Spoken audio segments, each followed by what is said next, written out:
Okay, so I'm going to start already. So welcome everybody to our day one of our STEMinar series hosted by the American Chemical Society student chapter at California State University, San Marcos. Now, this is our STEMinar schedule, which consists of 2 guest speakers, which are going to be held on Saturdays at 11 a.m. to 1 p.m. Pacific time and 2 p.m. to 4 p.m. Eastern time. And now I would like to introduce our ACS officers: Emily Lyon, our Vice President; Amanda Melanese, our Treasurer; Kelly Shoemaker, our Secretary; Jennifer Montejano, our Historian; Alondra Montejano, our Public Relations; and as for President, me, Alma Avila. And today we have special guests also, our members of the Princeton University Chemical Society. So I would like to give them a chance to introduce themselves. Hello, I'm Vin, the events coordinator at the Princeton chapter of the American Chemical Society, the Princeton University chapter, also known as PUCS. I'm a junior in the Princeton Chemistry Department, and just wanted to thank the ACS chapter at Cal State San Marcos for this wonderful collaboration on the STEMinar series. And just had a couple of photos of some things that we do. That our goal is to build connections between the undergraduate students and professors in the Princeton Chemistry Department. And we just organize some informal talks with professors and fun study break events to promote an undergraduate community within the department. And then back in the pre-COVID era, we also helped with some community outreach events. So thank you everyone for coming, and we're looking forward to these STEMinars.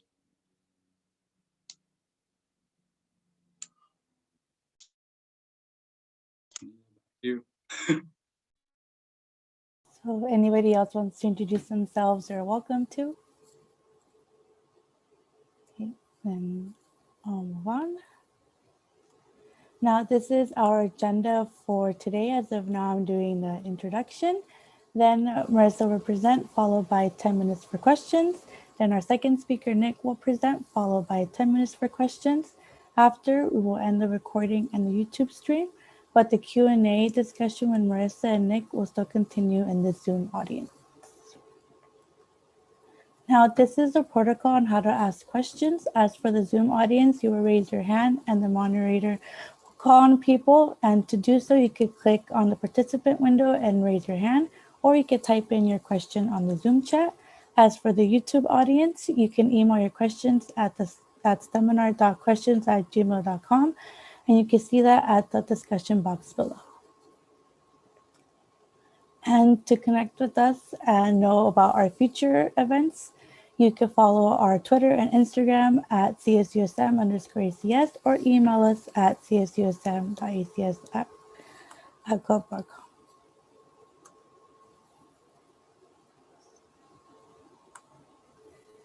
And now I would like to do a brief introduction about our guest speaker, our first presenter. So Marissa grew up in San Diego area before traveling north to UC Berkeley to earn her bachelor's in chemistry. While at Berkeley, Marissa performed research at the Johns Hopkins lab, optimizing palladium catalyzed perfluoroalkylation of aeroboronic esters. In the summer before her senior year, Marissa worked in Mellon Stanford lab at University of Michigan, synthesizing metal organic frameworks as a solid support for hydration catalysis. Looking to expand her experience beyond the West Coast, Marissa joined the Dave McMillan Lab at Princeton to pursue her PhD studies in the area of redox catalysis. She is currently in her 4th year. Over the course of COVID shutdown, Marissa kept busy by exploring her love of cooking, baking, and going on bike adventures along the Delaware River and playing her cello. As of now, I will give the floor to Melissa to begin her presentation.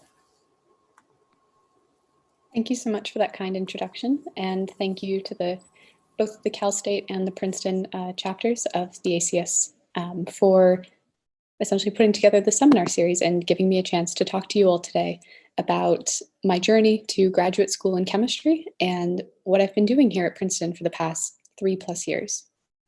So I want to begin my presentation talking about my journey to grad school and essentially, how did I get up here? I'm speaking to you now from the Frick Chemistry Laboratory here at Princeton, and I want to begin my story in San Diego, California. So I grew up in Poway, went to Poway High School, and when I began my studies in high school, I wasn't particularly interested in chemistry.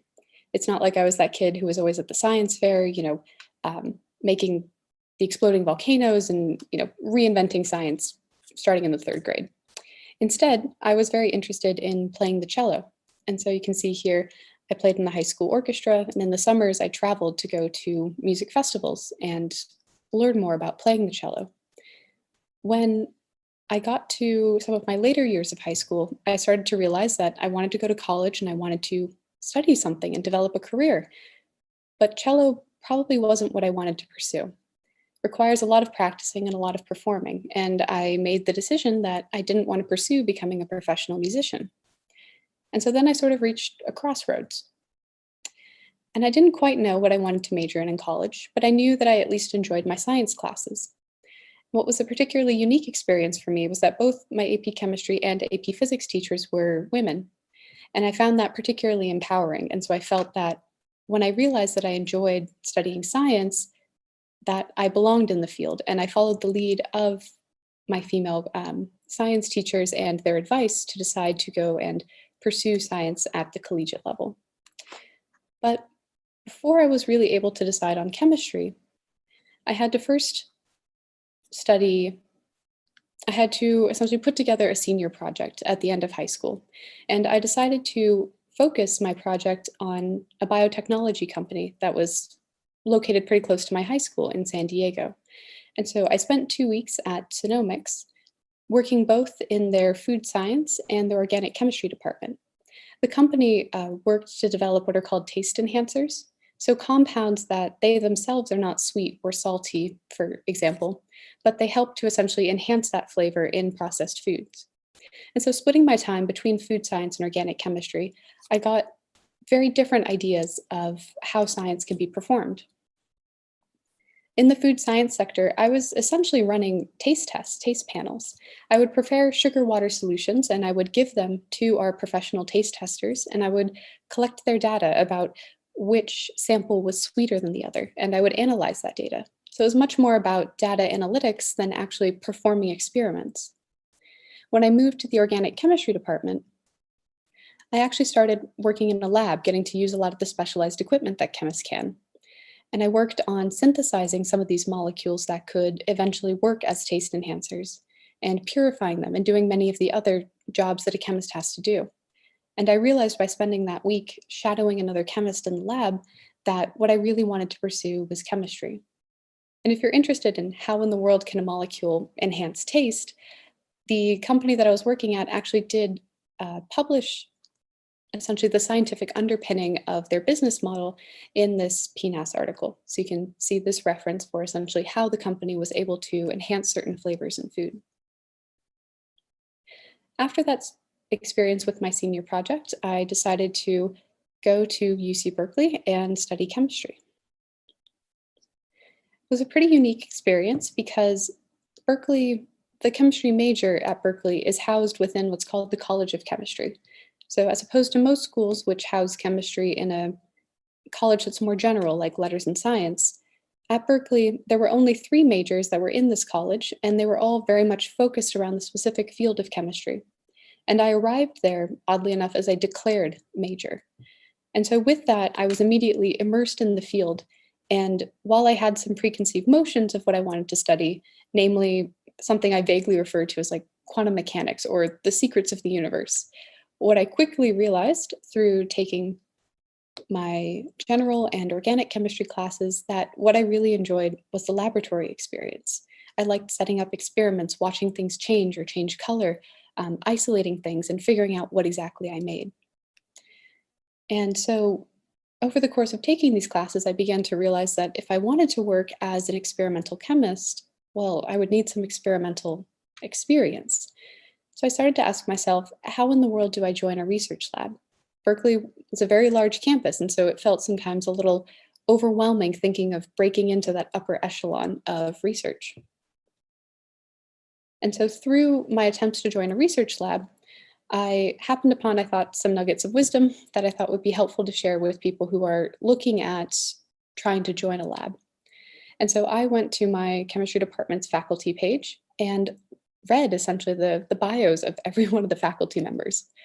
You definitely don't have to do this, but I'm a very analytical person. I like to make lists. And so I read all these bios and I made lists of potentially interesting groups based off of some of the experiences that I'd had in my organic chemistry classes. I knew sort of vaguely what the Suzuki reaction was, what Gilman reaction was. So I was interested in using transition metals to do chemistry, like palladium and copper. And once I had this list of groups who were interested in using metals for chemistry, I looked more closely at their group websites for possible instructions or tips on how to apply. The group that I ended up joining actually has very explicit instructions for how to join the group. This is a screenshot from their website. And you'll see down here that for undergraduate students, they direct you to a portal where it asked for a resume or a CV and a statement of what you wanted to study and your interest in the group. So it was all very explicitly laid out. But for many professors, how you essentially join the group is essentially just to email them, which can be kind of a scary experience. But definitely, if you are interested in a group and you want to join in research, definitely a cold email is something that you can do.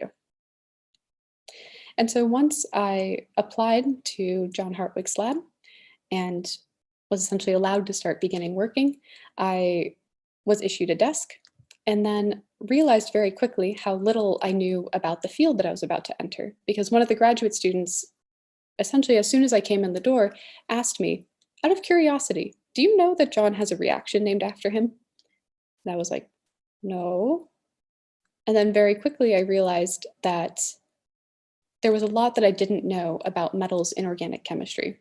And what I realized after this was that that was okay. So coming into a new field, I wasn't aware that the person I was working with helped to develop a pretty seminal reaction in the field that I wanted to enter, namely the bond formation between nitrogen and carbon facilitated by a palladium catalyst. This is known as the Buchwald-Hartwig coupling.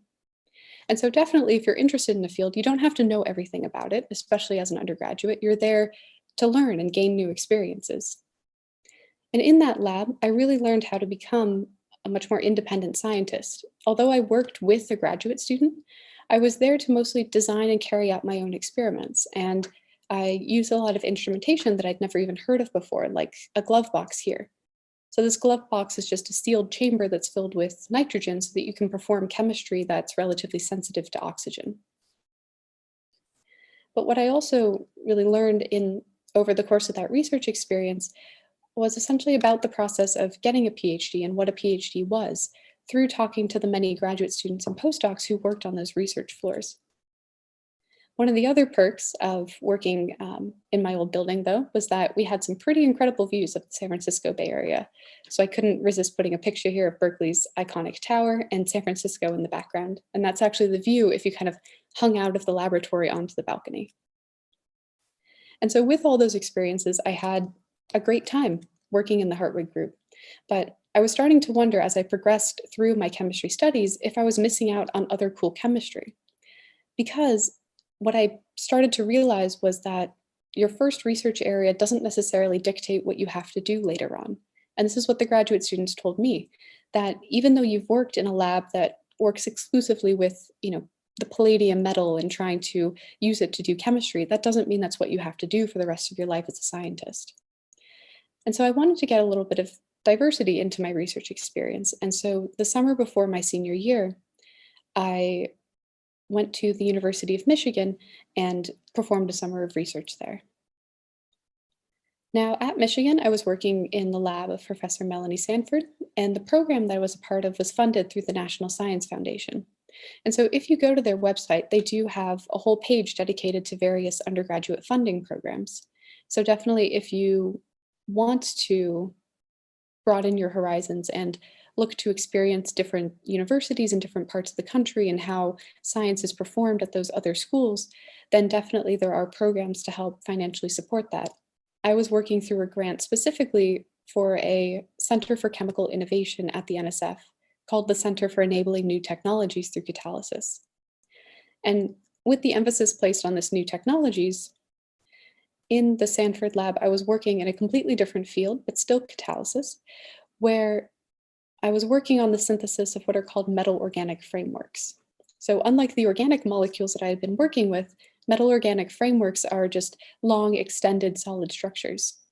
And so I was doing, at this point, materials chemistry. It was very different, it was very new. I learned a lot of techniques, but at the end of that summer, I realized that the original research that I had joined in John Hartwig's lab was the chemistry that I was more interested in. And so with that, I returned to Berkeley and realized that for graduate school, I wanted to stay in a similar field. I wanted to work with transition metals and see what kind of reactions they can help catalyze. And that's how I ended up here at Princeton.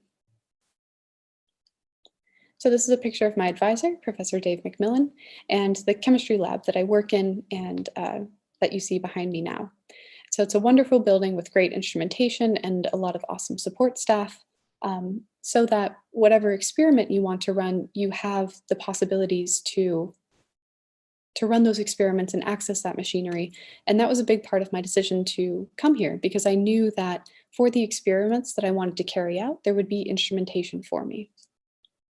But what was possibly a more important driver of my decision to come to this group was the specific chemistry that was being researched.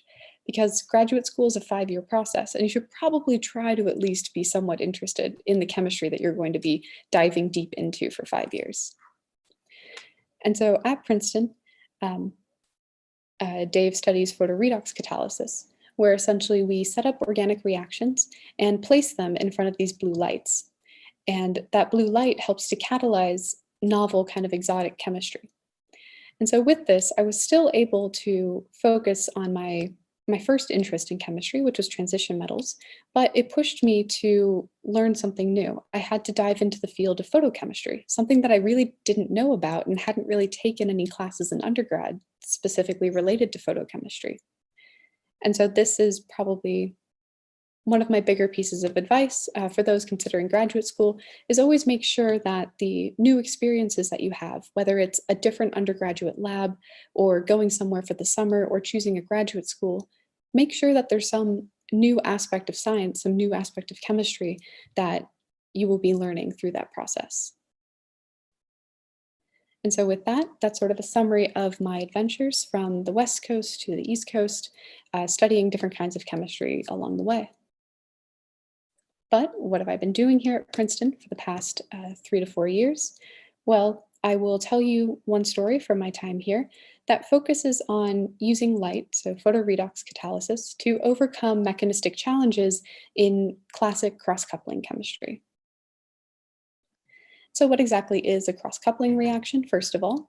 So it's much like the reactions that you've learned about inorganic chemistry, where there's a nucleophile and an electrophile. But in this case, it's through the action of some metal that the nucleophile and the electrophile are bonded together to make a cross-coupled product. So these nucleophiles can be those that you're familiar with, like amines or Grignard reagents, but also complexes like boronic acids. And the electrophiles are often organic halides or tosylates, molecules that you're used to seeing for the most part as organic electrophiles. The metals will be the transition metals from the central portion of the periodic table. And when you mix together different combinations of these nucleophiles, electrophiles, and metals, what you'll find is that you can access a wide variety of different connections between these organic molecules. And so you can form a large variety of scaffolds. And the development of this cross-coupling chemistry has so fundamentally changed how chemists think of breaking apart and piecing together organic molecules that in 2010, the Nobel Prize in Chemistry was awarded to Professors Heck, Negishi, and Suzuki for specifically their work in palladium catalysis. So it's been an incredibly important field for trying to synthetically access a wide variety of molecules, molecules that you see in your pharmaceuticals, in agrochemicals, and in other aspects of our industry, beauty products, for example. And so if there's already been a Nobel Prize awarded in this field and it seems very thoroughly explored, the question is, what was there left for me to do, so many years later coming to grad school? And so when I came to graduate school, I knew that I was very interested in studying metal catalyzed reactions and the mechanisms of those reactions.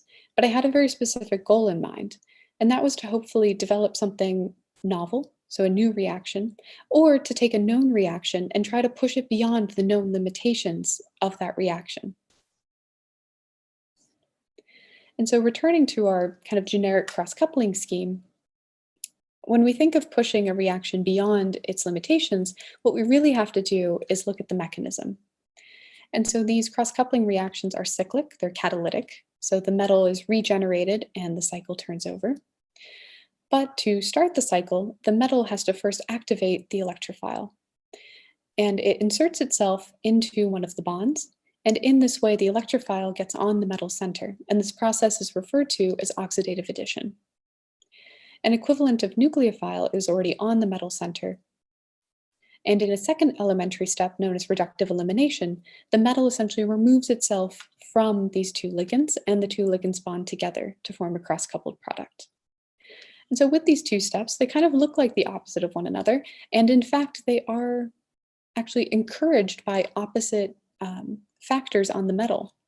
So for oxidative addition, it's favored by a very electron-rich metal, so a metal that has an abundance of electrons, so it can donate those electrons to a bond and break it. It's also favored by sterically accessible metals, meaning that the metal is able to get very close to the bond that it's trying to break. But on the other side of the spectrum, reductive elimination is favored by much more electron-poor metal centers, meaning that the metal wants to take some of those electrons back and eject the two partners.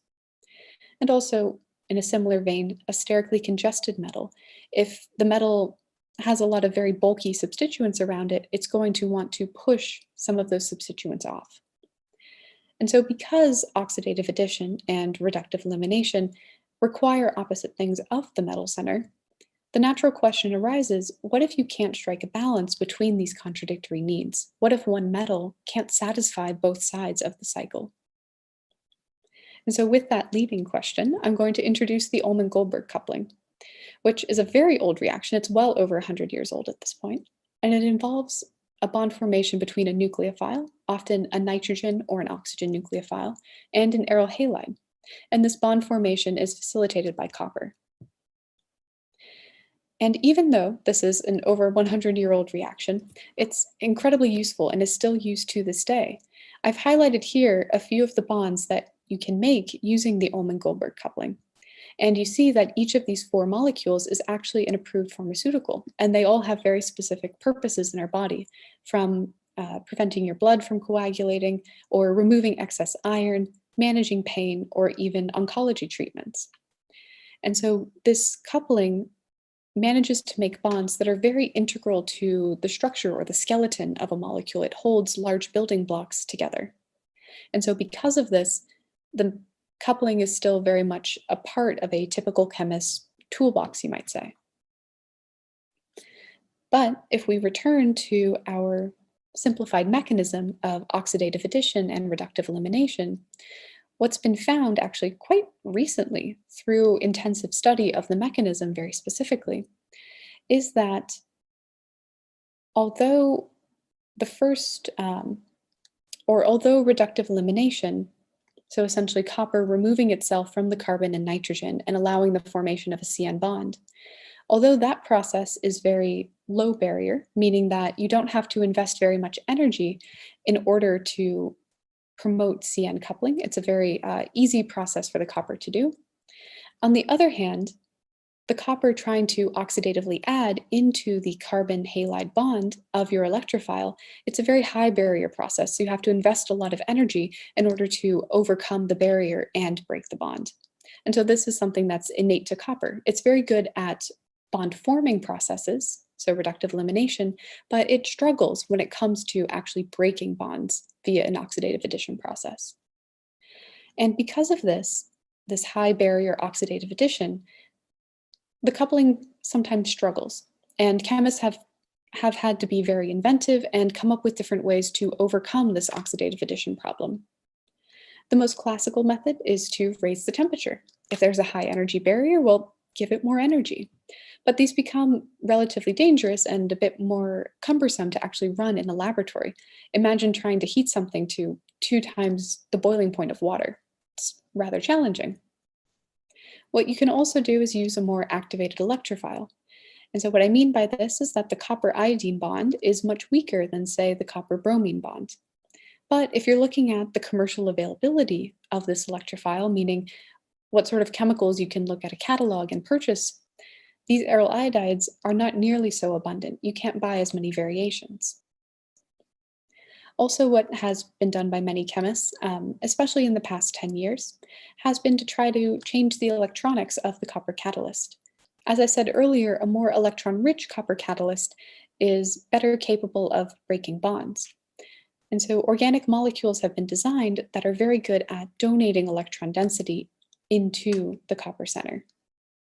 But even with these 3 very inventive workarounds, there's still significant work that needs to be done, or rather, there are still cases where the coupling doesn't work.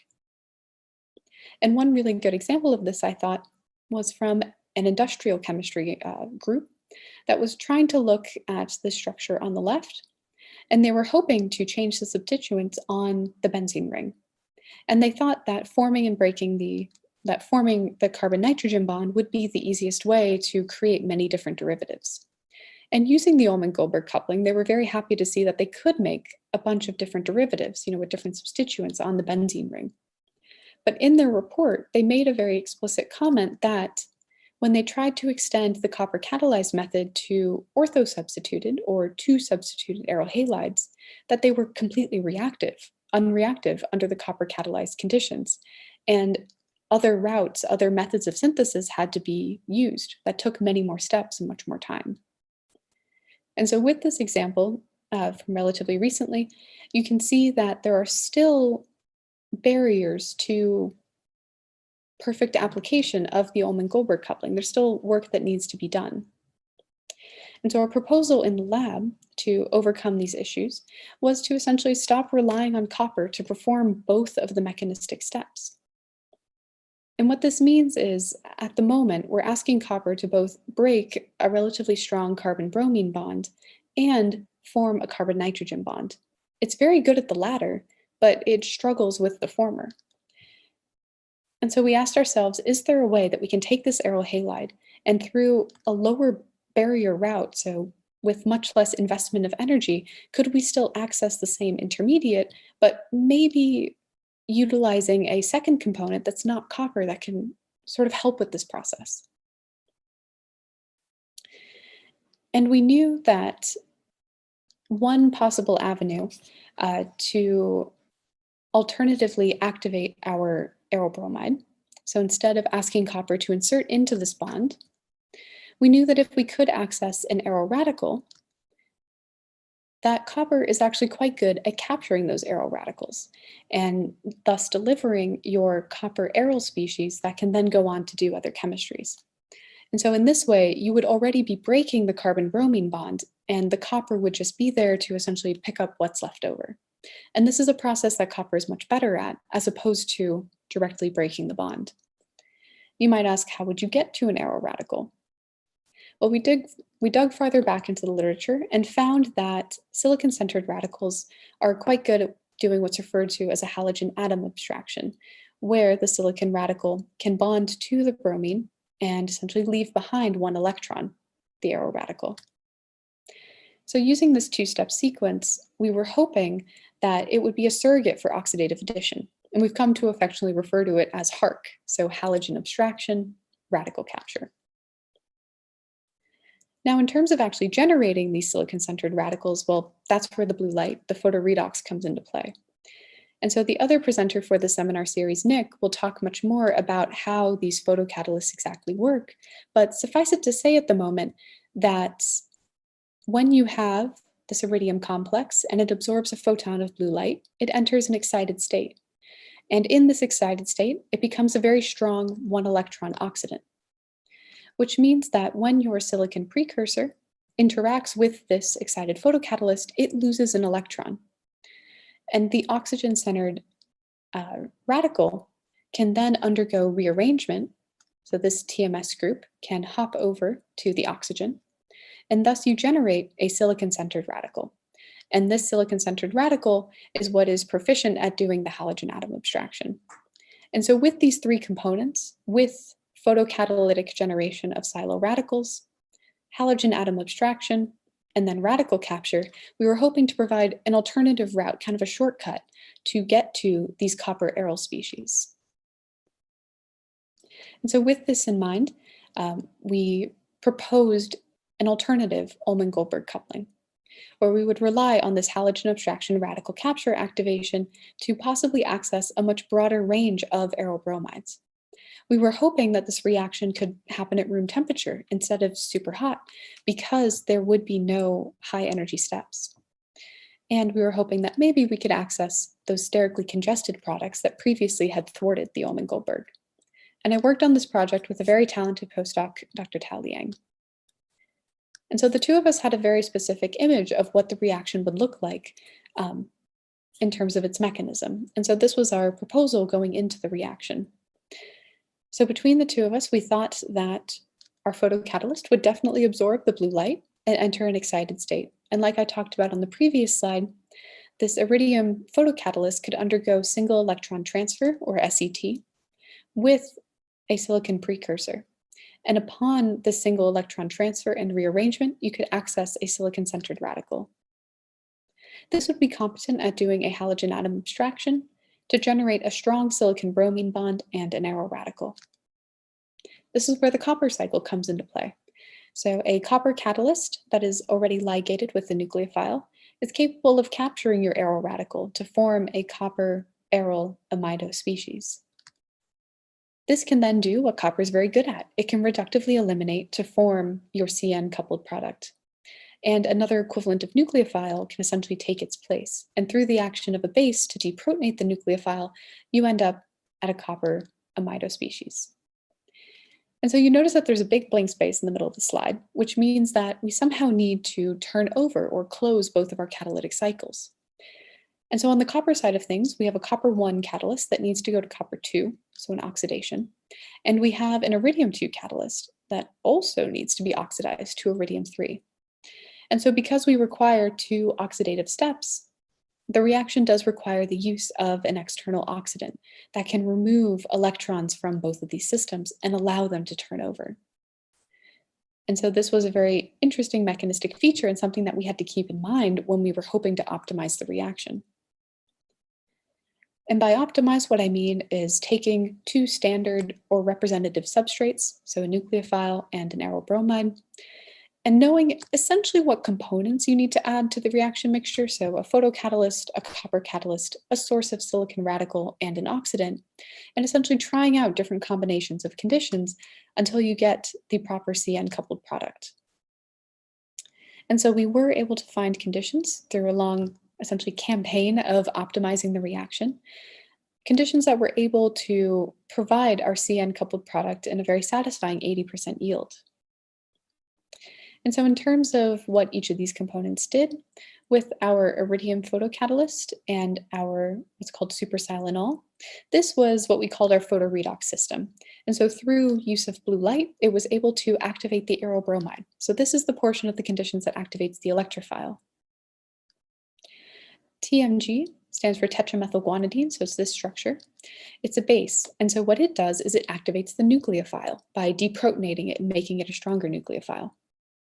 And then finally, we have copper in there as essentially the catalyst that helps to form the CN bond. So we have components that activate the electrophile, activate the nucleophile, and a copper catalyst that stitches them together.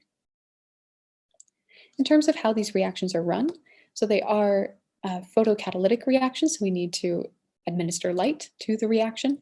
And so in the Macmillan group, we use these integrated photoreactors in which you can control things like the stir rate and the intensity of the light and the wavelength of the light and the duration of the reaction.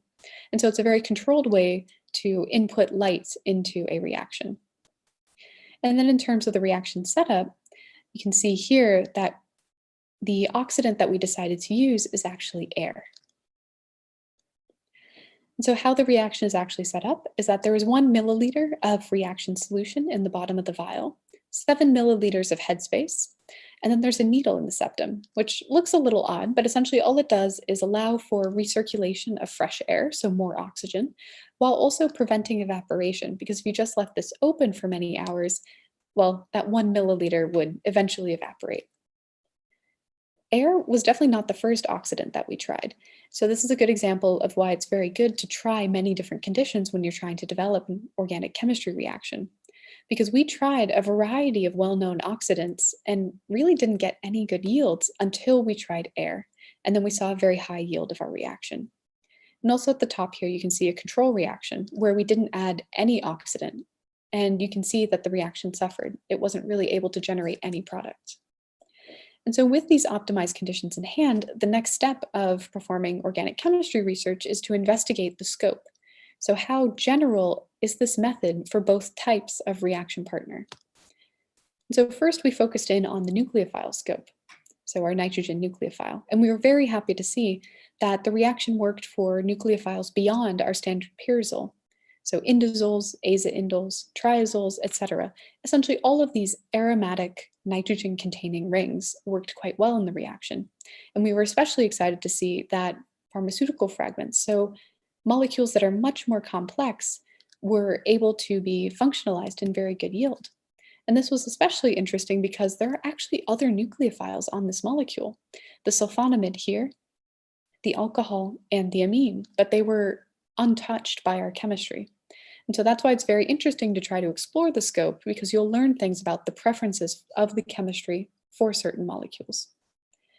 But you'll remember from my introduction that at the outset of this project, we weren't particularly interested in the nucleophile scope. What we were much more interested in was our aerobromide component. And we were hoping that moving away from an oxidative addition type manifold to a halogen abstraction manifold, that we would be able to essentially overcome some of the boundaries that are typically imposed by having to go by oxidative addition. So we're hoping to move beyond very electron-poor aerohalides or sterically accessible bonds. We'll talk about later the effect of chelating functionality. And so our hope was that halogen abstraction radical capture could provide, at room temperature, access to a much wider scope of aerobromide partners. And we were very happy to see that regardless of the electronics of our aerobromide, so going from the very electron-poor cyano group to the very electron-rich methoxy group, that the yield of the reaction was very similar across the board. And this was very interesting for us to see because we're so used to, in transition metal chemistry, that the electronics of the electrophile are very important. You've learned in your classes about other reactions like electrophilic aromatic substitution that are heavily directed by electronic factors on the ring. But it turns out that halogen abstraction by our silicon is not as affected by these electronics. And so we can access a much broader range of electrophile. Moving beyond benzene, you can put nitrogens and other heteroatoms into these aromatic rings, and the reaction still works. And similarly, we can also go to much more complex looking electrophilic fragments, and the reaction still works in quite good yield. But what was much more interesting about especially this substrate in the bottom right is that we found that the reaction could tolerate in very good yield a very bulky group immediately ortho to the site of reactivity. And this was very promising for us, especially in the context of what's known about the Ullmann-Goldberg coupling and oxidative addition. So when you have substituents that are right next to the point of oxidative addition, they essentially fall into two different categories. One, coordinating substituents, which are substituents that have lone pairs that are able to bond to the copper. And what these coordinating substituents do is they enforce proximity of the metal center to the site of reactivity. And so in this way, they favor oxidative addition. They make it easier for copper to insert into this bond because it's being held so close to that bond. However, with non-coordinating substituents, like this bulky isopropyl group, they act to repel the copper, and thus they disfavor oxidative addition because they prevent the copper from getting close to that carbon-bromine bond. And so for the Ullmann-Goldberg coupling classically, these coordinating substituents are very well tolerated, but these non-coordinating substituents have been pretty elusive. It's hard to activate them with copper catalysis. What we were excited to see, though, was that moving to a halogen abstraction mechanism, we were able to take increasingly bulky substituents from methyl to ethyl, isopropyl, cyclohexyl, and the reaction still worked very well. And this was incredibly surprising to us and represents a completely new avenue of use for this catalysis. And also, in keeping with what we know from the classical coupling, these coordinating groups are also tolerated, but we were especially excited by these big bulky groups. But what was most gratifying for me to see was that actually when we put bulk at both of the ortho positions, so essentially completely surrounded this site of reactivity with bulky ethyl groups, the reaction still happens. And so this is a completely unprecedented tolerance for steric encumbrance. And so this essentially probed us to try to re-explore a problem that I posed at the beginning of the presentation. If you remember, there was an industrial group that was very interested in making derivatives of the compound shown here. And they tried to use copper catalysis to make derivatives where there was steric bulk near the new bond being formed. And they found that the copper catalysis just didn't work. And so they were wondering if I was wondering if a different approach, so essentially using this halogen abstraction radical capture mechanism, could allow access to these derivatives in a way that hadn't been seen before. And so when I made the nitrogen heterocycle that would act as our nucleophile and subjected it to the reaction conditions, we were very happy to find that essentially all of these derivatives could be accessed and isolated in yields that would have been very useful for that industrial group to carry out their chemistry and their study of these molecules. And so in this way, from a single step, you can access a very sterically encumbered broad range of derivatives of molecules that could be very important for pharmaceuticals and other industrial applications. And you can access them catalytically with copper. And so with that, I want to close my discussion of my research by essentially summarizing that we took a very classic coupling, the Ullmann-Goldberg coupling, utilizing copper to form CN bonds between nitrogen nucleophiles and aryl halide electrophiles. And through this, we were able to develop a method that allowed you to run the chemistry at room temperature. And we could access unprecedented sterically congested products using a metal that typically just cannot form these products. And so with that, there are many people I have to thank: my advisor, my project partner, and the whole Macmillan lab. Here we are. We're a very large research lab, but it makes for a really fun time and a diverse set of chemistry perspectives. And we have amazing advisors and faculty and staff here at Princeton to help you through your graduate studies. And I'd like to also thank these institutions for funding and you for all your attention, and I'd be more than happy to take any questions. Thank you, Marissa, for that amazing talk. Can everyone please join me in giving Marissa a virtual applause via Zoom? And for asking questions, if you're in the Zoom audience, you can raise your virtual hand in the participants window and I can call on you. If you want to ask a question, you can also type your question in the Zoom chat and I'll read it for you. If you're joining us via YouTube, you can send your question to the email that's listed in the description box below the stream, and I will read it off for you. With that, does anybody have any questions for Marissa?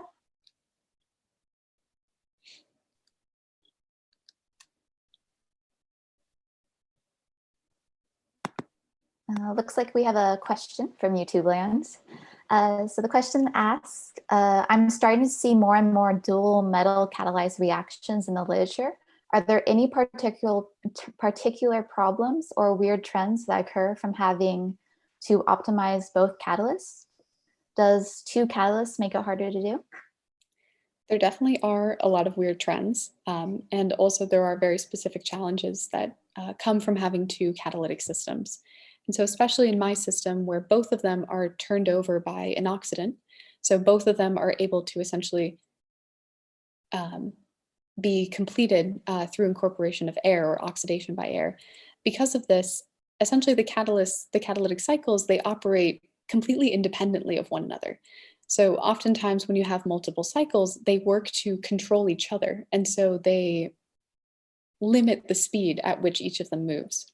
But in the case of having two catalytic cycles that can operate independently of one another, it becomes very challenging, or rather it gives you the opportunity to approach new challenges. And it's really pushed me as a scientist to figure out, how do I increase the rate of this catalytic cycle to match up to the rate of this catalytic cycle? And so it's not necessarily harder to do, but it just means that you have to think very differently about your catalytic systems. You have to take into account not necessarily that you just want to speed up one cycle, but that you want to speed up one cycle relative to another. And so it's much more of a balancing act. And so I didn't show much of it now, but there was a lot of optimization that had to go into making sure that the rate of activation of my aryl bromide was at the correct speed so that the copper catalyst could make the desired product. And so if I generated too much of the aryl radical, well, then it would go off and do its own chemistry and it would ignore the copper cycle. And so because of that, we had to make sure that we controlled how quickly the photocatalytic cycle and the activation of the aryl bromide happened in order to make sure that the copper cycle could properly make the carbon-nitrogen bond quickly enough to keep up with the generation of aryl radical. That's so interesting. Yeah, so they're quite cool chemistry problems to try to overcome. I see that Madison has her hand raised. Madison, would you like to unmute and ask your question? Hi there, Marissa. You're a fantastic speaker. I really enjoyed your presentation. I wanted to ask, how many graduate schools did you apply to? And if you applied to multiple schools, how did you pick which one to go with? Cool. So let's see if I remember this. So I applied to 9 schools, which I think is on the higher end. And so if you're looking for sort of ranges that people tend to apply to, anywhere from, I've heard from like 3 to 10, but probably focused more in like the 4 to 6 range is a pretty common number of schools. I, at the time, didn't know specifically what kind of chemistry I wanted to pursue, so I threw my net wide. And so I applied to 9 schools and I ended up visiting 7 schools. And so one of the interesting things about graduate schools is that when you're admitted, you are invited to come to a weekend at the school. And so the university will pay for you to take a flight out to whatever campus and stay at a hotel. And for 2.5 days, you'll do a list of activities with the current graduate students in the department. And you'll meet with professors and you'll listen to presentations from the specific groups about their research. You'll go to poster sessions. So it is a very immersive experience for that weekend. And it was really through going to all of those weekends that I was able to actually have face-to-face conversation with the professors, talk to their groups, get a sense of the group culture and how they interpreted science and wanted to, essentially, how they wanted to approach science. Because that for me was a very important part of choosing a group. I wanted to make sure that my perspective on chemistry and the work culture that I wanted to be a part of for 5 years, that was represented in the group that I wanted to join. And so, yeah, I ended up visiting 7 schools, which was a lot because I was essentially flying across the country every weekend for a period of time. But it really, really helped make my decision because I could talk to people face to face and ask all the questions I needed to and really get a sense of what it would be like to live somewhere for 5 years. Because especially once you leave undergrad, you start having to make choices about like, well, where do I want to live for my mid-20s? You have to ask these like much bigger questions about your life and how you want to live and what culture you want to research in for that period of time. Thank you so much. Looks like we have another question from YouTube. They're asking, why did you go to grad school instead of getting a job? I'm worried about COVID and finding a job. Yep. So I think that's a very valid concern. So currently, COVID has thrown a lot of uncertainty into the world. To address the first part of the question first, why did I go to grad school? And so essentially, as a chemist, you can get a job with essentially any level of education. So whether you have a bachelor's or a master's or a PhD, or if you even have postdoctoral experience, there's many different sectors that you can work in chemistry. And so where you essentially jump off the school wagon, that essentially gives you the opportunity to apply for different types of jobs. And so depending on what you want to do with your chemistry knowledge, if you want to teach, or if you want to possibly work in law, or if, or in patents or something like that, if you want to work as a historian or as a scientist, but maybe in a field that's not entirely chemistry, but requires some chemistry knowledge, then essentially a bachelor's level chemistry education is, perfectly adequate for many different types of jobs. What I was most interested in for what I was most interested in for studying chemistry and working as a chemist was possibly leading a research program. So either working at a university, like Princeton, and helping to train graduate students, or working at a company where I would help develop the research program that other chemists are also working on.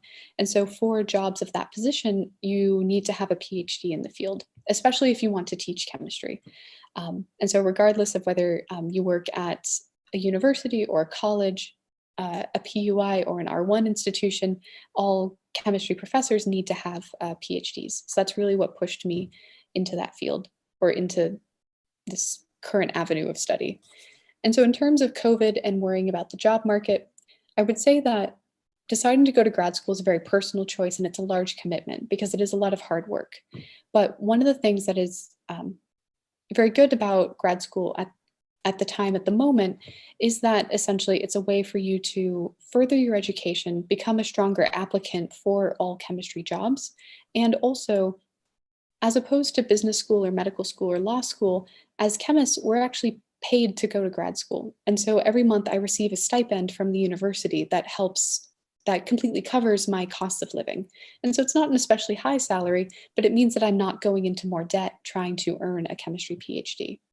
And so in that way, if you are passionate about chemistry, you want to make yourself the strongest job applicant possible, then graduate school is an option that also includes a stipend for living. Thank you so much. Would you mind explaining what a PUI or a R1 is for those who may not know? Yep. Yeah. So a PUI stands for primarily undergraduate institution. And so that is a college or university that doesn't have a PhD program. So it doesn't have graduate students. It's exclusively or very much for the most part undergraduate. And so I think CSU San Marcos is considered a PUI, right? And the full so the full Cal State system is considered, I think, for the most part, PUI institutions, as opposed to the University of California. So the UC system are R1 institutions, and R stands for research. And so that implies that the professors there, that they perform research, they have graduate students, they give PhDs. And I think there's some ranking of the research institutions, 1, 2, or 3, but I'm not as familiar with that nomenclature. So it's the difference between whether or not your college has graduate students or doesn't have graduate students. Thank you so much. Looks like we have another question from the Zoom audience from Osiris. He typed in the chat, knowing what you know now, what would you have advised your younger self? What advice do you have for undergraduates? Any advice is appreciated. So what I would say is that the advice that I would always have for myself. So I started off being, well, probably still am, a little bit shy in terms of trying to talk to people that I didn't know, or trying to sort of break into this, new sector that I didn't really understand. Like when I was an undergraduate and was trying to figure out how to gain access into these research laboratories that were on the upper floors that were full of graduate students and professors and people who knew, so much more than me. And what I wish I could tell myself was that essentially they're happy to train you, and they're happy that you're interested in their field, and they would love to talk to you more about their field and help essentially make you as excited about chemistry as they are. And so I really wish that I could tell myself to be not necessarily braver, but maybe a little bit bolder, in terms of going up to professors that I was interested in and expressing my interest in their research, and, essentially asking for more opportunities, or pushing myself to talk to people, where I felt nervous or anxious about, asking them for a professional favor or the possibility of working in their lab. So what I would say is, when an opportunity presents itself, or you see an avenue for something where you could learn something new, even if you're not at all qualified, push yourself to go for it. See if they will accept you, and if they don't, it's no skin off your back. You can always find another opportunity, but always try to pursue the opportunities that you see in front of you, even if you don't necessarily know whether or not you're the most qualified candidate. Because some of the more interesting things I've done in chemistry have been because I just sort of pushed myself to be like, hey, I guess I'll give this a go. I have no idea if I know enough about, say, photochemistry to do graduate research here, but I guess I'll learn it on the fly. So be bold, try new things, and even if you're nervous, push yourself to talk to that person or, whoever it may be. Thank you. That is awesome advice. Looks like we have one more question before we move on to Nick. It's from Alondra. She says in the Zoom chat, I'm curious about the reaction setup with the needle in the vial. Did you come across this setup randomly? Also, doesn't air have other molecules in it? Do you think that affected the reaction? Yeah, so for the first question, the needle was definitely not the first thing that we tried. And so it's a very, I think, good example of optimization where you become maybe a little bit desperate and try to solve problems. And so that's one of the cooler things about graduate school and research in chemistry, is that you get pushed to try to make it work no matter what. And so while we were screening oxidants, like looking for molecules that could remove electrons from the system, there was a usual gamut of chemicals that are typically used. And one of them is oxygen. And so we tried using just a balloon of oxygen gas and inserting that into the reaction through a needle. And we found that while we saw some reaction, it wasn't working particularly well. And so with that in mind, we were like, okay, well, maybe pure oxygen is just too much, too strong of an oxidant. We didn't quite know why this would be the case, but that's what the evidence seemed to be pushing us towards. And so then we said, well, what if we just try leaving the reaction under air? So usually what we do for transition metals usually don't like oxygen. They tend to react poorly with it, and your desired chemistry doesn't happen. But for copper, oftentimes copper has a bit more of a tolerance for systems that contain oxygen. And so we wondered to ourselves, like, what if we don't remove all the oxygen from the system? What if we just use the air from the laboratory and just close the vial and see what happens? And we actually saw very promising yield, just trying this lower concentration of oxygen. It's only like 14, is it 13 or 14? There's a relatively small amount of oxygen just in the atmosphere around you. And so we were trying to essentially create a gradient from like trying the full pure oxygen balloon, down a few steps. And so we found that just the air in the lab was plenty oxidizing to help the system turn over, but that the yield kind of hit a ceiling. And so we thought, like, well, what if it's using up all of the air in the vial and it needs like essentially another vial full of air? And so that's how we came across the idea of like, well, maybe if we just puncture it and allow for there to be free airflow through the lid or the cap, that maybe that would allow us to get enough oxidizing power. And that turned out to be the case. We did try just opening the cap and, leaving it. And what we found was that since all of our lights have to be cooled down by fans, that the fans would actually completely evaporate our reactions. But by scaling up the reaction, so essentially putting it in a larger volume of liquid, we were able to see that when it was less resistant to evaporation, because it was a much bigger body of solvent, of liquid, that essentially we're pretty sure the reaction can be run just completely open to air. There's nothing special about the needle, how wide it is, anything like that. That essentially, if you could find a way to cool down the system that doesn't involve fans, you could probably just leave the vial open, and that would be the appropriate amount of oxygen. So it definitely wasn't the first thing that we tried, but it was because we were trying to find something in between no oxygen and a pure oxygen balloon. And the air in our atmosphere turned out to be just right. It's so interesting. It's so cool to see a reaction that actually ran just like basically open to air. Yeah, it's actually, even though it looks a little confusing through all the cycles that have to happen, it's very simple to set up. You just dump all of the ingredients into the vial, cap the vial, and put it in front of the lights. So that's one of the boons of performing chemistry that likes oxygen. That's so cool. Thank you, Marissa, so much for your presentation and for answering all these awesome questions. Now, Nick Till will be giving his presentation. Nick is also from Southern California. He grew up in the LA area. For his undergraduate, he attended school at Reed College and he graduated from there in 2016. He studied chemistry. He is currently a fifth-year graduate student in the Macmillan Lab at Princeton University, where he is also studying photoredox catalysis and its application to both organic chemistry and chemical biology. With that, I will hand it over to Nick. Okay, thank you for that wonderful introduction. I'll just hit play. And thank you to the organizing committee for putting this together. So like Marissa, I'll be talking about both some science and within the area of photoredox catalysis, as well as my sort of path to grad school and some sort of lessons I've learned along the way, which can hopefully be of some use to everybody.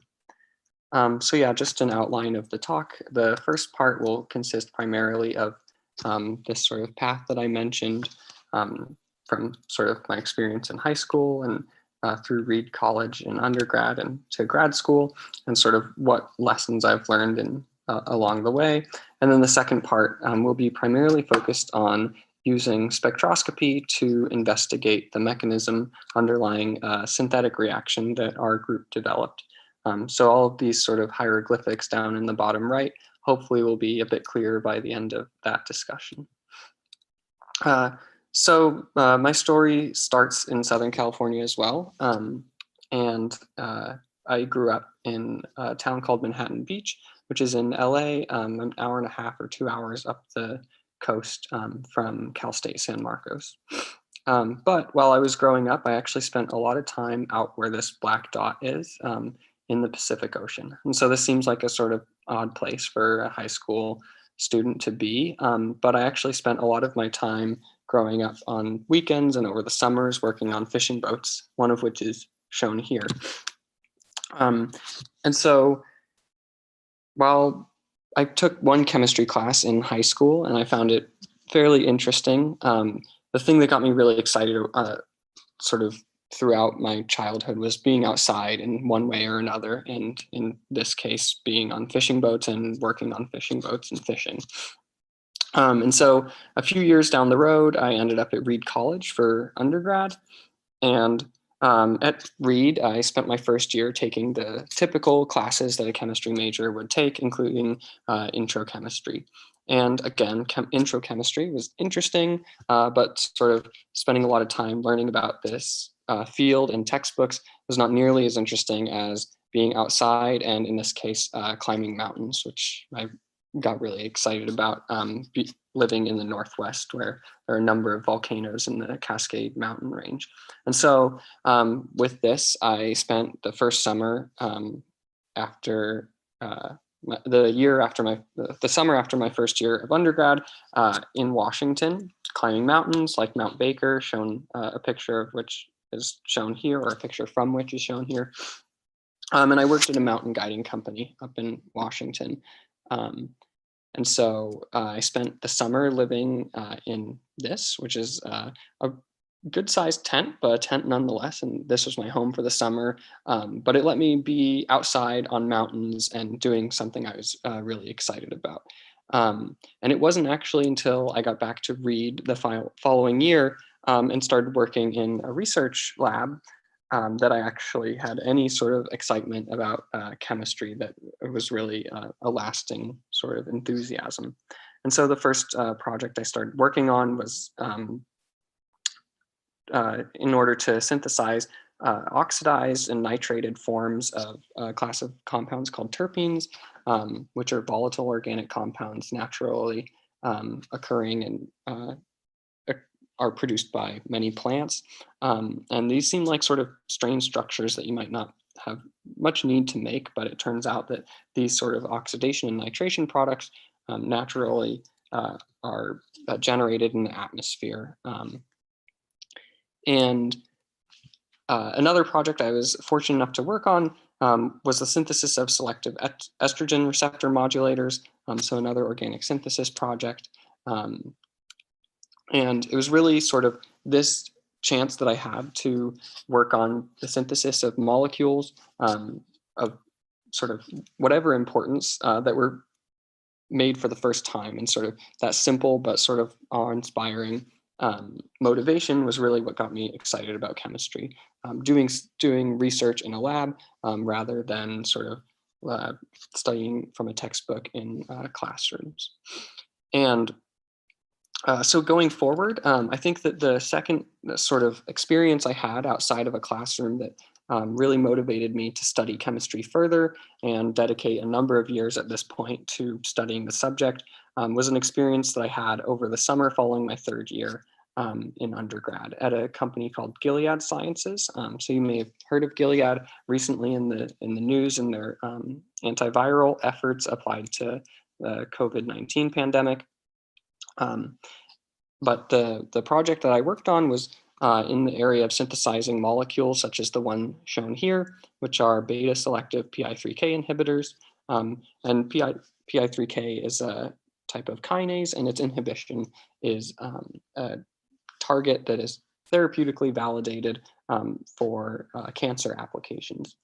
And so the reason this experience was particularly motivating to me and really got me excited about chemistry and studying it further was the fact that I could take sort of textbook principles, things that I found fairly interesting in the classroom, but not as nearly interesting as doing research in a lab, and apply them to problems of human health that had a real impact on the world.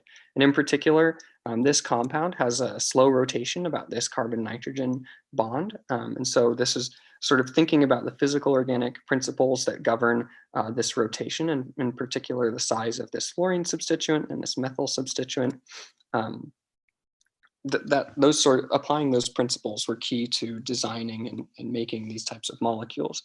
And it turns out that this slow rotation actually enforces the geometry of this structure such that the two ring systems lie orthogonal to each other. And you can see that in this rendering here, which shows this small molecule bound in the protein active site.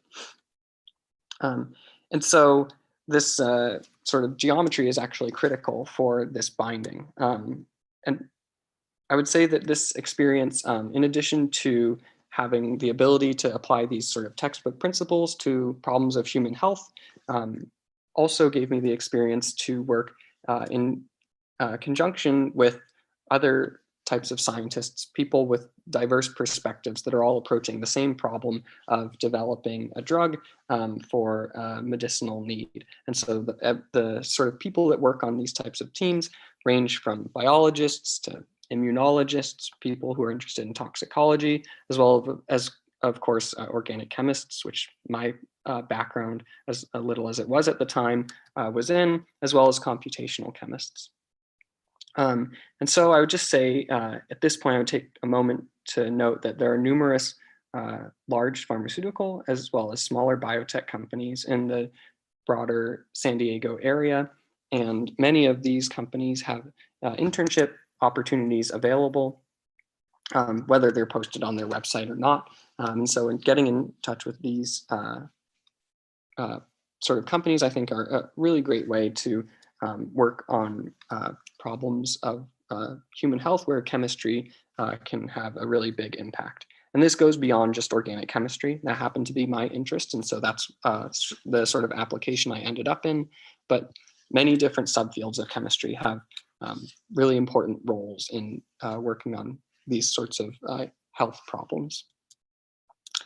And so I would just say that a couple of lessons I took away from those experiences outside of the classroom that prepared me for graduate school. So first of all, I took a lot of classes during undergraduate as a chemistry major, as everyone does. But I would say that working on a fishing boat, as well as other sort of experiences outside of the classroom, may have been, if not more, important preparation for grad school. And just to distill those sorts of experiences down into a couple of key skills, I would say that knowing how to work hard is sort of one sort of key lesson that I learned along the way, which in my case, I learned working on a fishing boat for the first time, but of course can be learned in many different contexts.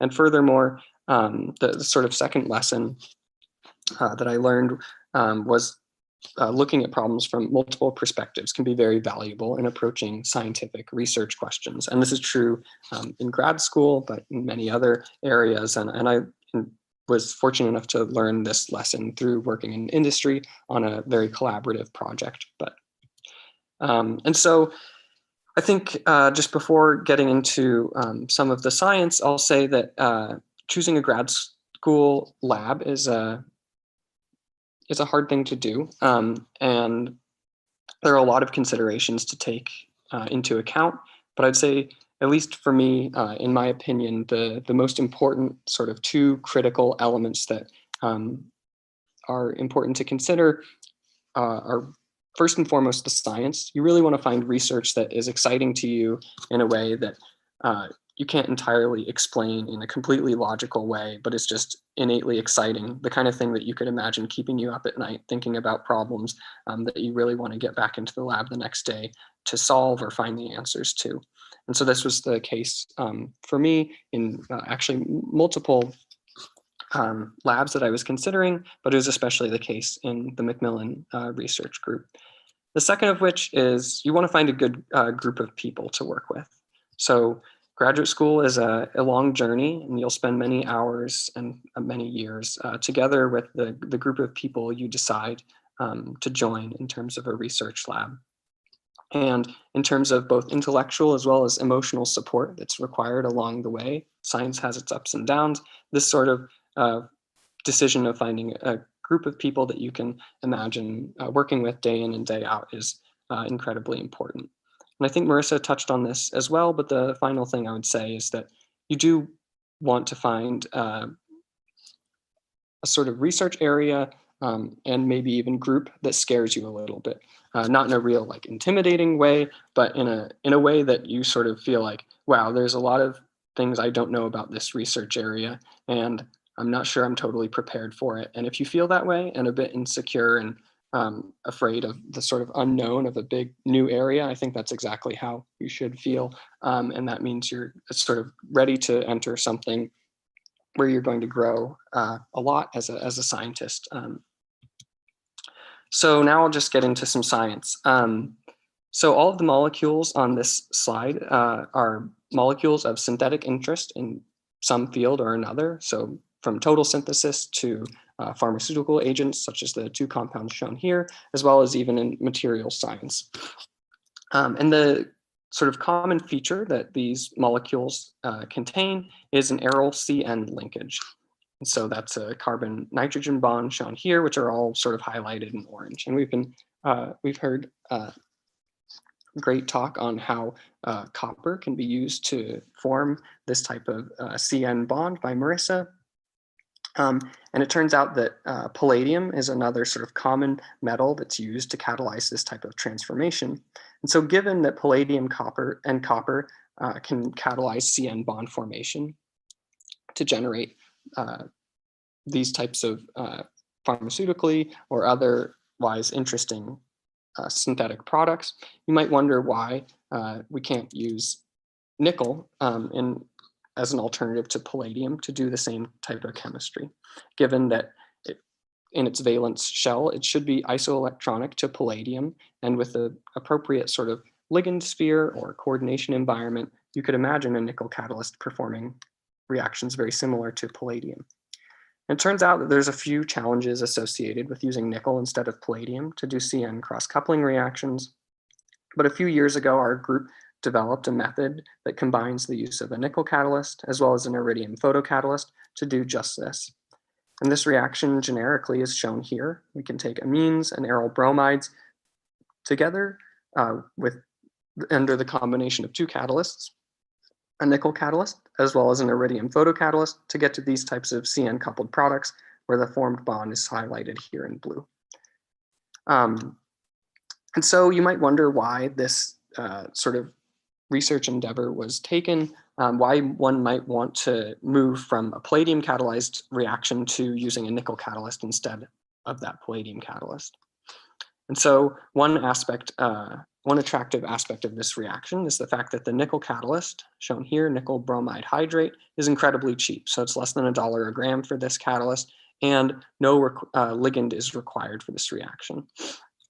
And so in some ways, ligand is just sort of a fancy word to describe a coordinating group that modulates how a nickel catalyst, or any metal catalyst for that matter, reacts with its coupling partners and products. And so this reaction in terms of metal expense compares quite favorably to the palladium catalyzed variant, where of course palladium is significantly more expensive, as is often the case as you move down the periodic table. But it turns out that the ligand required for the palladium catalyzed variant of the reaction is actually more expensive than the metal itself. And beyond these sort of cost saving and practical benefits of the reaction works well across a number of different aryl halide coupling partners. A number of complex ones are shown right here at the bottom of the screen.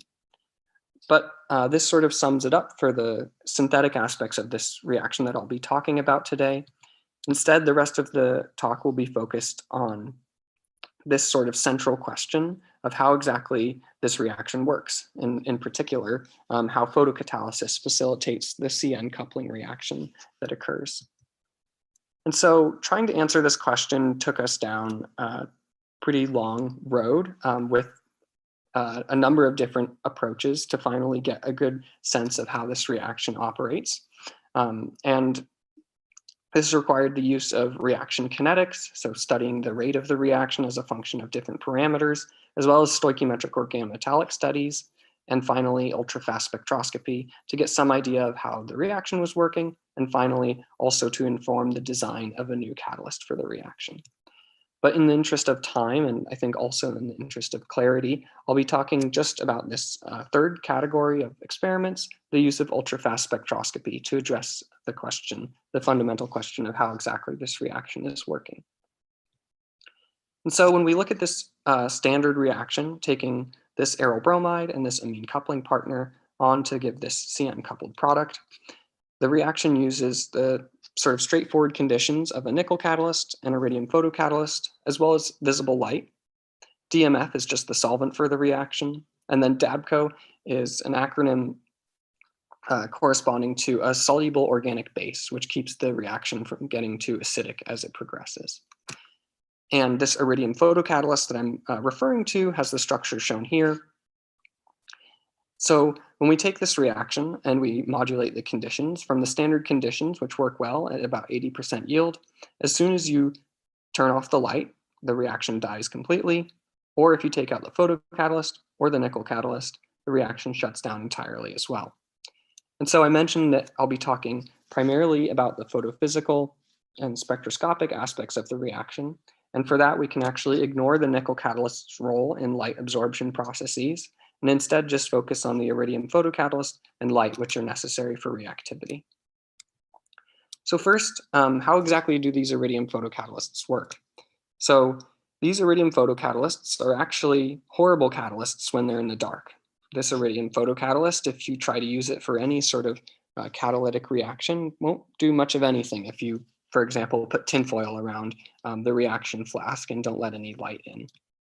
And that makes sense. If you look at the geometry of this complex and its coordination sphere, you see that there are enough substituents around the metal center such that no incoming nucleophile will be able to react with it. And then if we look at the orbital diagram, there are also no high-lying electrons to give up and no low-lying holes for the metal center to accept electrons. But everything changes pretty dramatically as soon as you shine light on this catalyst. In the presence of 450 nanometer light, we access this high energy excited state, and that happens through the promotion of an electron from a high-lying d orbital into the lowest lying pi star orbital, which happens to be localized on this ligand. And so this gives rise to two unpaired electrons. So first of which, this high-lying electron in the pi star orbital is so high energy that it becomes very reducing. In other words, this iridium excited state catalyst can very easily give up that electron. At the same time, the vacancy left behind by that promotion is very electron deficient and localized on the metal center. And to this vacancy, an electron can be donated in a sort of an oxidation of a substrate, for example. And so this sort of begs the question in the context of the reaction that we're studying, which of these processes is occurring? Is the excited state giving up an electron or accepting an electron? And when we first started thinking about how we might answer this question, we realized that one thing to keep in mind is the fact that these electron transfer reactions are incredibly fast. So they occur on the nanosecond to microsecond timescales. And so when we thought about how this might be approached in terms of the reaction setup, we have these vials which are irradiated by blue light. And what we want to be able to do is essentially excite our photocatalyst, and then within a couple of nanoseconds or maybe a microsecond, take the vial out of the light, move it to a UV vis spectrometer, and take a UV vis measurement. Now, of course, this is basically ludicrous. There's no way you could do that fast. But conceptually, this can be accomplished, but using ultra-fast lasers instead of a blue lamp and manually moving a vial around. And so the way this works is through the use of two ultra-fast laser pulses. So a pump pulse of blue light, which represents the excitation of our reaction, or in this case, a sample in a cuvette, is sent to the sample. And within nanoseconds of that blue light pulse hitting the sample, a second pulse will hit the sample. And this is what's known as the probe pulse, which is white light. It will hit the sample, and at the detector, we can essentially take a UV vis measurement shortly after the sample has been pumped, or the iridium photocatalyst has been promoted into its excited state. And in reality, what this looks like is an optics table with a number of mirrors as well as lenses. And we have a blue laser which arrives at the sample, and it's offset by an angle from a white laser generated here, traveling through this optical path and hitting the sample before finally hitting another mirror and getting to the detector where measurements can be made. And so in terms of the components we needed to consider for this sort of question of, does the iridium excited state oxidize something or take an electron, or does it give up an electron, or in other words, reduce something? We have the components of the reaction shown here. And in the dark, they don't undergo any reaction. They'll all just sit there and stare at each other. But as soon as you shine the light on the reaction, the iridium catalyst gets into its excited state. And based on some electrochemical data that we had, we thought that one sort of easy starting point would be the potential electron transfer of from DABCO, our soluble organic base, to the iridium excited state. And if this were to occur, this would give rise to a new form of the iridium complex, namely this iridium-2 complex, whereas the oxidation state was previously iridium-3 in its excited state. And so if you've taken inorganic chemistry at this point, you'll be familiar with this sort of oxidation state terminology and the changes that can occur. But it's not necessary to understand this electron transfer step it can be also thought of as simply adding an electron to an iridium complex, making it more reduced and just having one extra electron. So at this point, we had a sort of fundamental hypothesis, which was that the iridium excited state was responsible for taking an electron from DABCO in solution and generating a new iridium-2 complex, or reduced iridium-3 complex. And so when we wanted to sort of assess the feasibility of this hypothesis in the laser setup that I mentioned previously, the first thing we needed to do was get an idea of what iridium-2 would look like if we were to generate it in the photochemical sense. And so the way that we established absorption spectrum of iridium-2 was through using an electrolysis technique called spectroelectrochemistry. And so this is a technique where we can take an iridium-3 complex or any metal or other redox active agent for that matter, and apply a voltage to the solution and add an electron to iridium-3 to generate iridium-2. And so what's shown here is simply an absorption spectrum of the starting iridium-3 complex. But then when we apply voltage, we see significant increases in absorbance, especially at these 3 peaks that are indicated here. And so this corresponds to moving from iridium-3 to iridium-2. And to get a sense of how the absorption spectrum of iridium-2 changes with respect to iridium-3, we can take a different spectrum from between the iridium-2 and iridium-3 spectra. And what we get as a result is this blue trace shown here. Now we can run the experiment that we wanted to originally, taking iridium-3 in the presence of DABCO and shine a laser pulse on it. And hopefully, if our hypothesis was correct, we would generate an iridium-2 signal. And what we see after 1 microsecond delay after the pump pulse is this trace in orange shown here. And so just qualitatively speaking, we see that the peaks are sort of generally in the right range to line up with the iridium-2 signal. But if we overlay the blue trace and the orange trace and normalize them, as is shown in the bottom right here, we see significantly more absorbance for the orange trace than for the blue trace in the about 450 nanometer region. And so if we go back to this sort of reaction that I have in the top right of the slide, there's actually a product that we're missing from this overall reaction, and that's the DABCO radical cation, which is just the DABCO molecule minus 1 electron, which has been transferred to iridium to generate iridium-2. And it's actually, this DABCO radical cation has actually been studied in the literature previously using a similar laser-based technique, and it absorbs light in the visible range, centered around 450 to 460 nanometers. And so if the orange trace here that we have is indeed just the sum of iridium-2 and the DABCO radical cation, then if we subtract the blue trace, which is purely iridium-2, out from the orange trace, we should see something that resembles the DABCO radical cation spectrum. And this is exactly what we see. So it's a positive feature centered around 450 nanometers.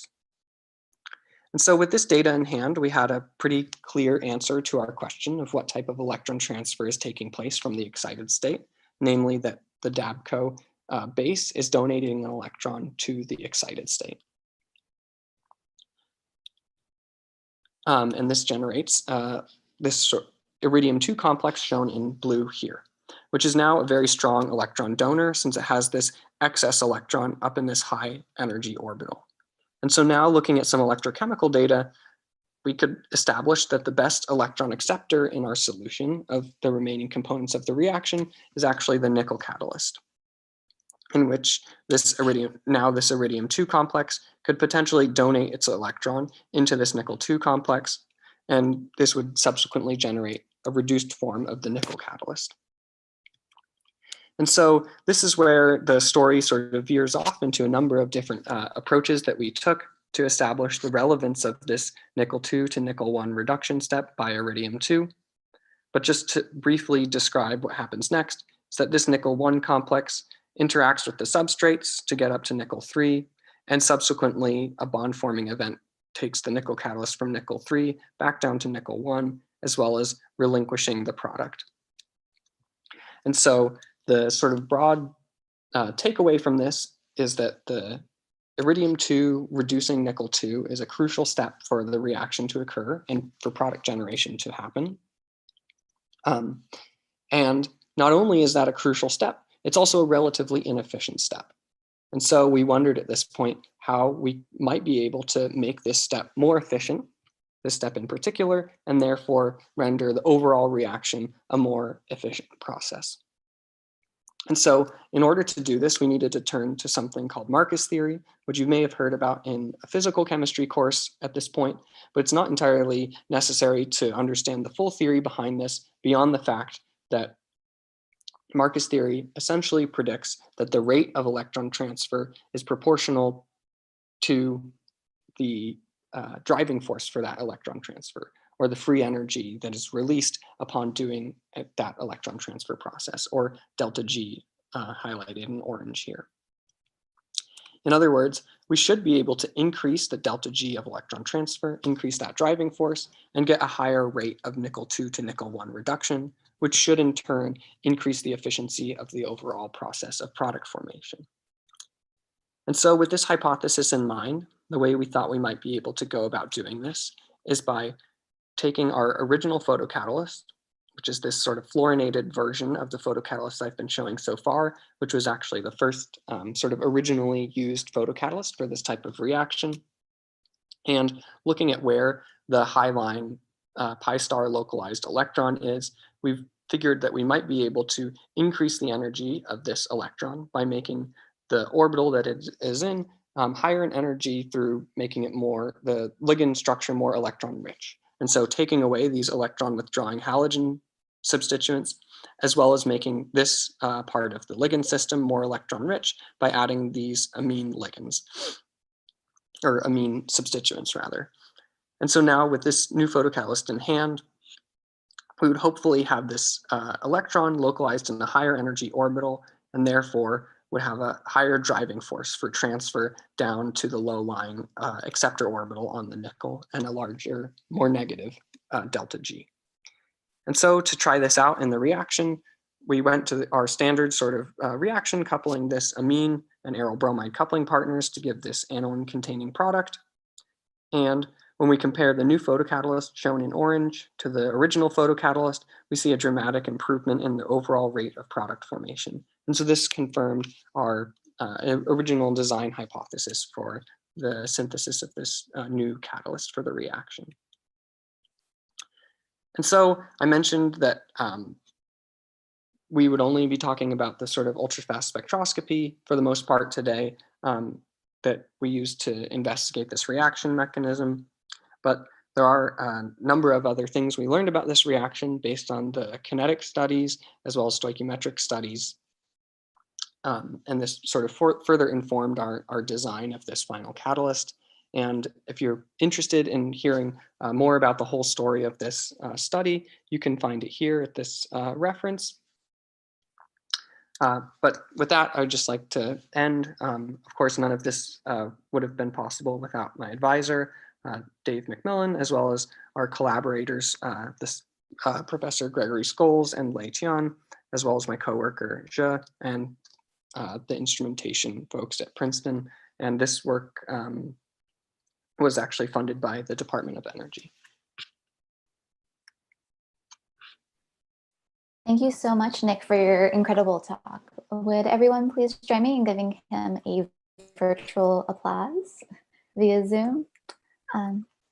As I said, if you would like to ask questions, if you're in the Zoom audience, you can do that by raising your hand, and then I'll call on you to unmute. Or you can type your question into the Zoom chat. And if you're on YouTube, you can actually email your question to the email address that's in the description box below the stream. In fact, we have one of these YouTube questions right here. They're asking, did your work at Gilead ever get to market? That's a great question. And I think anyone who has worked in medicinal chemistry will also often get that question. It's an important one. So it turns out that the number of sort of programs that are established and work towards a drug that hopefully will eventually end up on the market and end up sort of helping patients is incredibly small relative to the total number that are actually investigated. And so this program, like many, didn't reach that stage. Unfortunately, there were some toxicology issues with the compounds that we developed, and so it didn't go forward. But this is sort of what often happens in these kinds of settings. That's cool. That's interesting to hear about. Like, we hear about all these different like organic synthesis methodologies and stuff. It's interesting to see like what happens later on. Are there any more questions from Nick? Looks like Amanda's raising her hand. Amanda Melanie's, would you like to unmute and ask your question? Yeah, hi Nick. I just had maybe a little bit more of a personal question, but what do you enjoy most about your work in grad school? Okay, I think the thing I enjoy most is sitting down and coming up with a new experiment and knowing that any result from that experiment will be something new that nobody has seen before. And so I think that's really exciting to me, that sort of basically when you're doing, especially when you're doing mechanistic work, the result, regardless of which way it goes, might not go the way you thought it would. It may not be consistent with your original hypothesis, will be something new and something that is really intellectually stimulating and something to think about going forward. And then I think probably the second most sort of like satisfying aspect of it is talking to people afterwards and having debates about what a given result means. And that sort of intellectual conversation, I think, is what drives me to keep doing what I'm doing. Great, thank you. Looks like we have another question from YouTube. For this question, they're asking, blue light is pretty short, high energy visible light. Can this iridium catalyst be further modified to make it work with daylight or just white flashlight? Or does Marcus' theory make that not possible? Yes, so it turns out that for this reaction, you can go to lower energy light and it will still work. Some of the other reactions that are performed in sort of the photoredox catalysis field generally require higher energies of light because some electron transfers require sort of energies that are similar to that and excited state energy. But for this reaction, you can go to green light and a different photocatalyst, which can absorb in the green region, and the reaction will still work. That's interesting. Are there any other questions for Nick? Remember, you can raise your hand. Oh, I see a hand. Madison, would you like to unmute and ask your question? So how do you get the iridium photocatalyst? You broke down the price of the other catalyst that you used, but how do you acquire that photocatalyst? Yeah, so iridium is a rare earth element and very expensive. And so I only mentioned the price of nickel, but suspiciously left out the price of iridium. And so you politely pointed that out. The truth is that for this reaction, the reaction works well with 200 parts per million iridium, and it still works well with 20 parts per million iridium. And so fortunately, the amount of iridium that we need for this reaction is so little that it's actually fairly insignificant in the overall cost analysis. But making the iridium catalyst takes a few steps. And so we start with iridium chloride and do sort of a cyclometallation reaction, followed by a second ligand substitution reaction to get to the final iridium complex. But we start with a simple iridium chloride source. And that's commercially available. Yeah. Thank you. That's an awesome question. Looks like we have another question from YouTube land. So this question is asking, what are your professional plans after grad school? Okay, so yeah, I guess I alluded to the fact that the sort of broader impacts of chemistry on human health and in biology motivated me in undergrad to sort of continue studying chemistry. And obviously none of what I talked about today really has anything to do precisely with chemical biology or sort of human health in general. But that has sort of always been a driving factor in sort of studying chemistry for me. And so I'll be doing postdoctoral research in chemical biology in the group of Carolyn Bertozzi at Stanford University for a few years before then having to make a real decision about a final career path. So at this point, I can't tell you whether I want to go into academia or go into industry. I think there's really attractive aspects of both of those career paths, but for now, I will delay the answer to that question. Okay, thank you so much for sharing.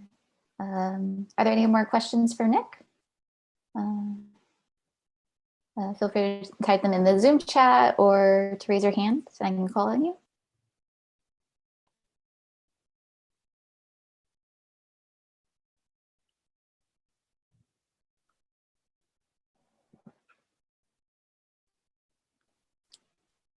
I do have a question. Do you have any advice that you would give to undergrads who are looking to apply to grad school right now or considering applying in this cycle? Yeah, I think given that there are not as many well, there likely won't be as many opportunities for in-person visits in the upcoming cycle, and hopefully not next year, but potentially this could affect the next year as well. I think it gives there is more of an expectation that professors respond to email communications and that kind of thing. And so I think that this is a good opportunity for people to reach out directly to professors and start that kind of conversation. I know that for me, at least, before applying to grad schools, I didn't only go through the application process. I also reached out to professors before and after sort of applications were submitted to have conversations about what directions the group was going in and that kind of thing. I mean, obviously, if you're considering grad school, you'll be reading papers from an area that you are considering going into or seeing as many talks as possible. But since there is a lag time between publications and what research is actually going on in a given group, opening that conversation can be really useful to know what kind of research is actually currently happening, because then, it's going to be a couple of years until that comes out in the literature, through the review process and writing papers and final results and that kind of thing. The one other thing I would say is that because of the lack of travel these days, there's a ton of online free seminars that you can access by world-renowned professors in any given field. And that sort of access, I think, is really unique right now. And so taking advantage of that, I think, is a good idea. Thank you so much. That's really helpful. Looks like we have a question in the Zoom chat. Yosiris asks, how about summer research experiences? I assume he's asking about advice for applying to these. Yeah, I guess my advice is probably different now than it would have been without the current pandemic. I would say it's worth just reaching out to as many places and PIs or companies as possible. I think that industrial summer research is something I think is really valuable and should be considered more. I think often people just sort of think about doing academic research, but I think both can be very useful. And so I think people should keep that on their radar. I guess, though, in the absence of finding a physical sort of internship or summer research experience, I think every subfield of chemistry today is affected and enabled to some degree by computational chemistry or machine learning or some other non-wet lab approach. And so, at least for starting the conversation, and for maybe initial work in a given area, proposing that kind of research project or that kind of approach, I think can be a really good avenue to then later move into sort of actual hands-on experience. Awesome, that's really great advice. Looks like we have a couple more questions from YouTube actually. Someone asks, I'm applying this fall. Does Princeton have rotations? Do you see any benefit for rotations or not? Yeah, I would say that's a hard question because opinions vary quite widely on the value of rotations. I think that so for one, Princeton technically you can do rotations, but they are not nearly as common as the average, I would say. A lot of schools you more commonly will have rotation students, and then some schools require them, of course, where you can't join a lab when you first start. Princeton, I think, is on the far end of the spectrum where rotations are rarer. I think they are valuable for some students, especially if you're not exactly sure what you want to do. But I guess in my experience, I was fairly confident about what I wanted to pursue and joined a lab where the research was fairly diverse and there were a lot of different avenues that I could go down within that group. And so, yeah, I guess I am fairly agnostic on rotations in terms of their value overall, and it kind of depends on the individual, in my opinion. It's not much of an answer, but that's sort of what I have. Thank you. And one last YouTube question. Do you still mountain climb? Yeah, the mountains in New Jersey are non-existent. And so I haven't been doing nearly as much as I wish I were. Hopefully moving back west and being in California near the Sierras will give me the opportunity to pick that back up again. I go backpacking and I sleep outside as much as I can, but no mountains. Thank you so much. Let's see, are any more questions for Nick before we move on? Okay, with that, I want to thank both of our presenters, Marissa and Nick. So if everyone can please join me in giving them a virtual round of applause. I would also like to thank everyone who joined us on YouTube to watch this first STEMinar event, where me and all the officers from the American Chemical Society at Cal State San Marcos and at Princeton were very proud and we're very excited to put on this event for everyone. The next STEMinar is going to be on October 31st. That will also be a Saturday at 11 a.m. Pacific Standard Time. So with that, that's the end of the YouTube stream, but not the end of the seminar for those in the Zoom audience.